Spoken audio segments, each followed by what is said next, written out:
Hey, hello. It's me, Peter. Yeah, Peter, the pumpkin eater. The most, well, I don't know. You know who I am. It's your opinion that counts, not my opinion of myself. I wanted to reach back out to you. I know we began this series of sexy old men and why men should invest in their appearances, their smell, their health, and we called it men's sexual health. And we wanted to continue because we know that the materials and the subjects that we address and engage in, and that people are actually wanting to hear more and to receive more. The problem is that this thing does not pay the bills, and life goes on, and you have other things to do. And there are people out there, and I have to admire them. I really do. One of the group of people I want to admire the most is the people who make YouTube videos that show you how to do something, okay? And I think it's a disservice to most of them because I'm coming to find out most of the people who come and watch these YouTube videos are not even subscribing to YouTube. They don't have a YouTube account. So they're not able to subscribe to the artists. Yes, that's what we are, artists. We are artists, we are producers, we are producing content, we are engaging people, engaging the audience. And in order for us to come close, even close to making a living, we need to have tens of thousands of subscribers and tens of thousands of viewing hours. So, given that we live in a world that is mostly concerned with irrelevant and flu and stupid things, and I've seen some of the youth who constantly are on their phones and they can't go a microsecond without checking the phone. And they're scanning through Snapchat, they're scanning through Facebook, and they're not earning anything for doing that. And that's what's interesting so much. So, here now, you're looking at an artist, a producer, a leader, someone who invests, because I've invested throughout my life, not long before the advent of the internet. And I had the internet before most people did because I used to work at AT&T Bell Labs, and we had our own networks. We're the people who created the internet and the interconnectivity network of computers.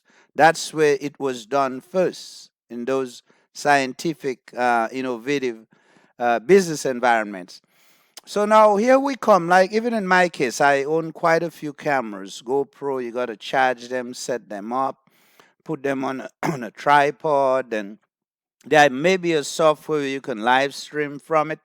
And I have wanted and looked at live streaming through YouTube. It would just be more convenient, and I wouldn't have to go and label my videos. You see, I am particularly concerned, knowing the things that I know. You see, a whole bunch of people out there just want to say things and put things out there for free. You see, the business model of YouTube, the business model of Facebook is to acquire content for free.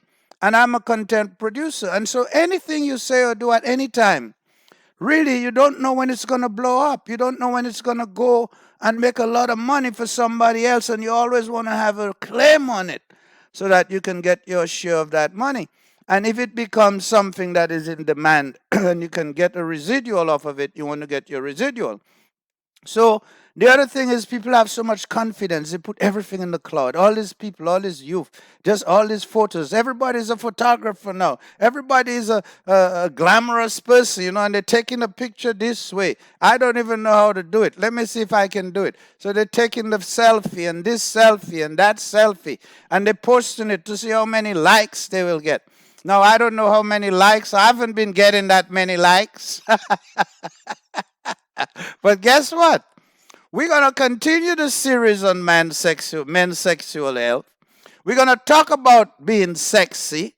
We're going to talk about loving and caring and taking care of the women of the world. And we're going to continue to discuss how it is you make women um, worship you. Yes, worship you. To see you as a deity. Yes, yes. To see that you have that God power in you. Okay? No different than T.D. Jakes and Joel Olston and Kefro Dollar. So we're going to continue that. But again, I want to talk about the lack of appreciation that you all don't show. People say, oh, you must not have anything to do. Do you know how much damn work and effort it goes into sitting in front of a freaking camera and to deliver a message without a fucking script or a rehearsal? And then you have to go and upload or edit or package the video. Yes, it'd be nice just to stream it live, but I don't know where that content is going as of this moment. And I don't know how to retain a copy of it for myself.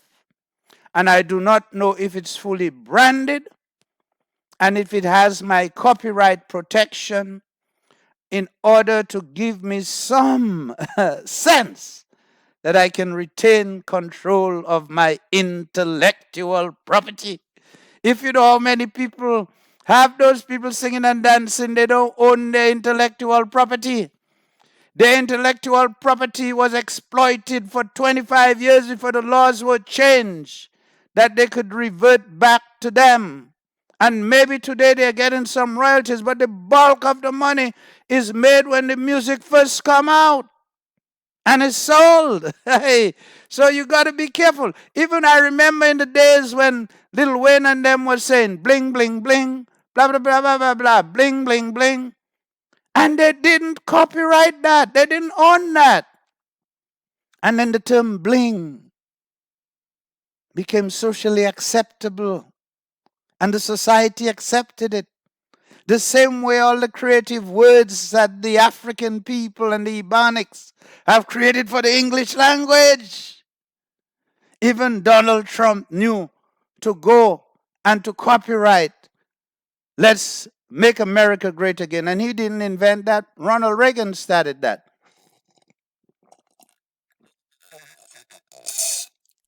Make America great again. You understand?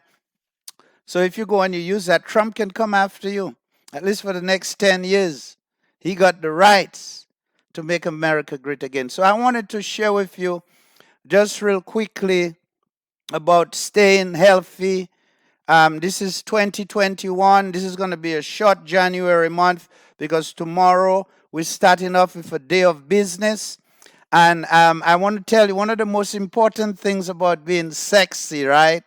As a man and you're getting old, is economic security, financial security.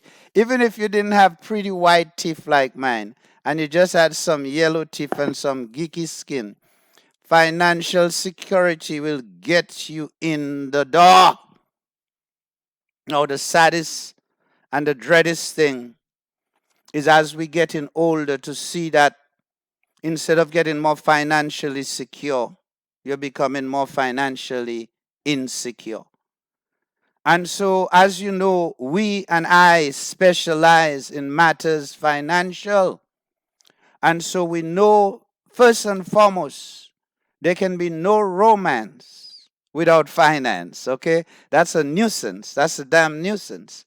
And then as an older gentleman who's supposed to have did something, you cannot expect to attract women who might be half your age or half your age plus 7. I personally prefer them half my age plus 7.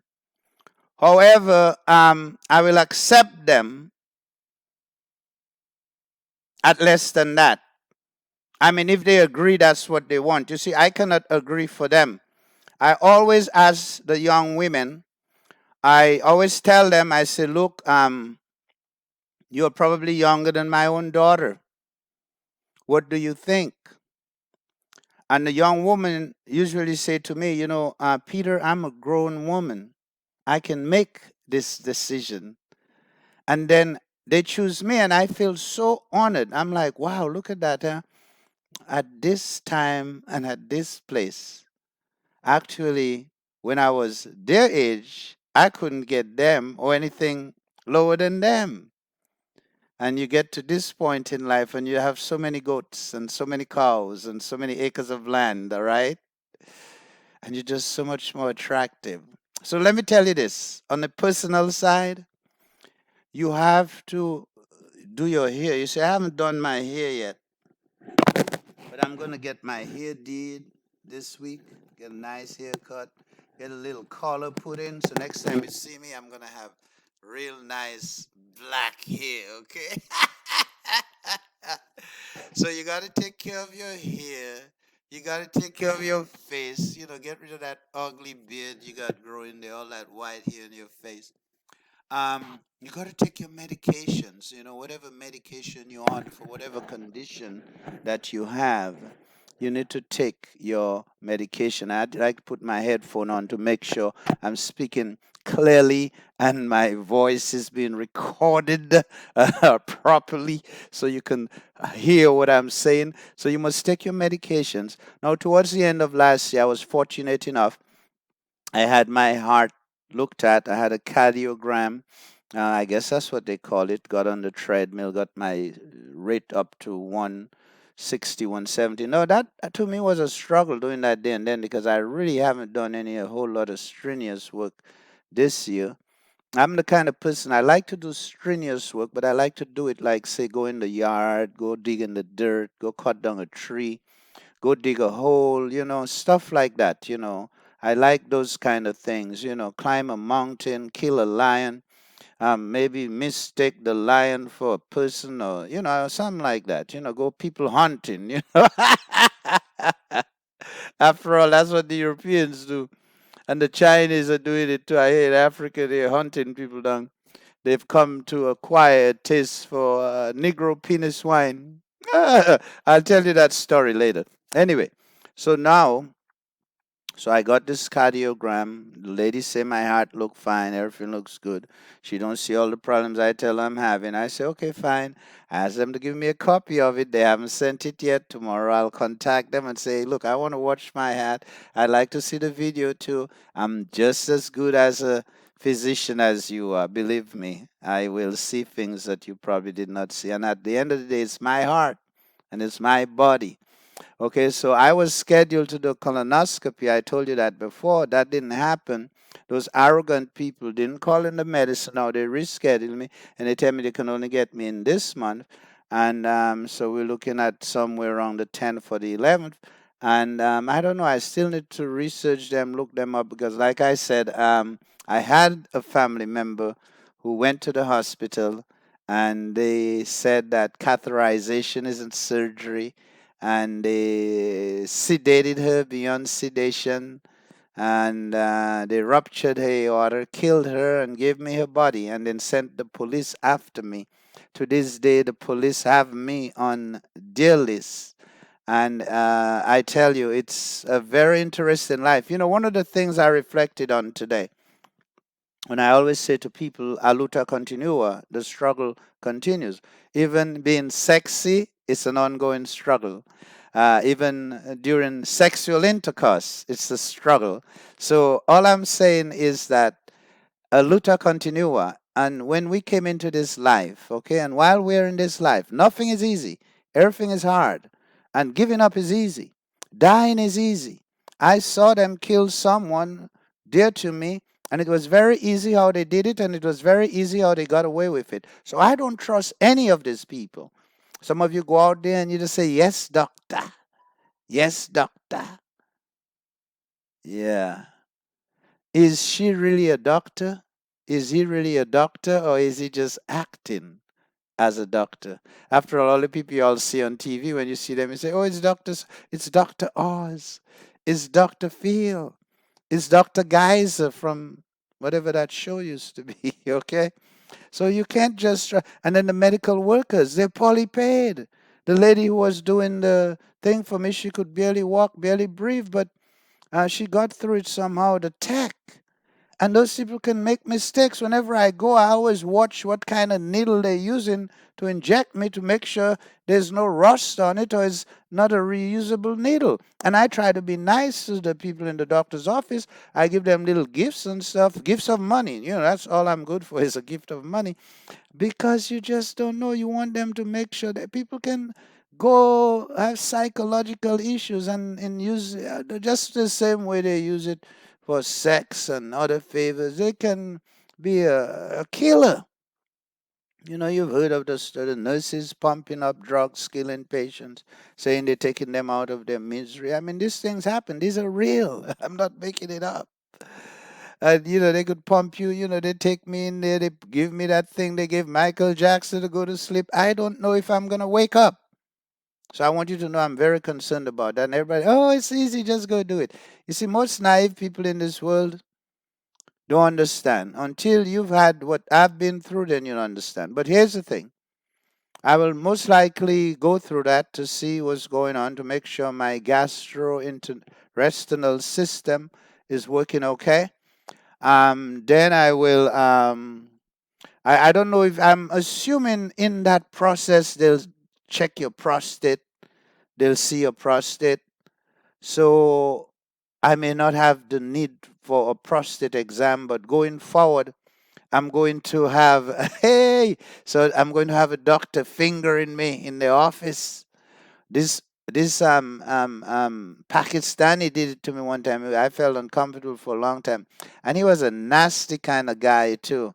That Pakistani doctor. One day he asked me to drop my pants so he could look at my penis, so he could see if I was circumcised or not. And I know that's the only reason, because I didn't tell him I had a venereal disease.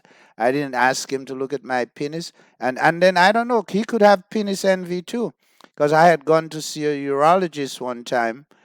He was an Indian urologist. That was almost 30 years ago, I think.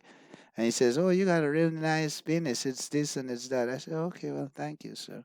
I mean, this is a urologist, okay? Look, if you go to become a specialist, a urologist, you're going to be dealing with men's penis and men's prostate. And these are very important um, areas in our sexual and our physical health. And one of my people passed away last year as a result of prostate cancer. So, okay, so we got to check our health, take our medications, um, get our hair done, keep our faces clean, and yes, our teeth. We must. I'm very particular on dental, because I see it even a lot of the young women, we half my age, less than half my age, and they have some gringy looking yellow teeth because a lot of them are smoking that artificial marijuana, and then they smoke it in these cigarillos, which we should have. Most African people and African Americans shouldn't be buying those things, because that's how they had Mike Brown. They killed him for a cigarillo, you know. And those foreigners running that store, they knew they could call the police and have Mike Brown killed for a cigarillo. And you all still out there smoking cigarillos, and your lips are so brown and your teeth is so brown, and you less, you're like my child. I could be your father. Oh yes, you're a woman and you're sexualized, but that don't make you, you know. In our next section, we're going to talk, being sexy and men's sexual health, and then we're going to talk about the relationships between men and women, and why it is a man as old as myself would not really be interested in women in my particular age bracket or in my generation, and why I find it to be much more productive to invest in the youth. So, with that said, I'll see you soon. And oh, remember, it's a waste of time if you come on YouTube, you watch people's how to channels, you watch people's educational programs, and you do not have a YouTube account and you do not subscribe to us, you are not supporting us, you're simply using us. Now, yes, YouTube and Facebook are business models that acquire content for free, so they have no production costs. I mean, what a marvelous idea. What a marvelous idea to go into, most of you out there, you want to go into a business, you want to sell bread, you want to sell cakes, you want to sell clothes and stuff like that.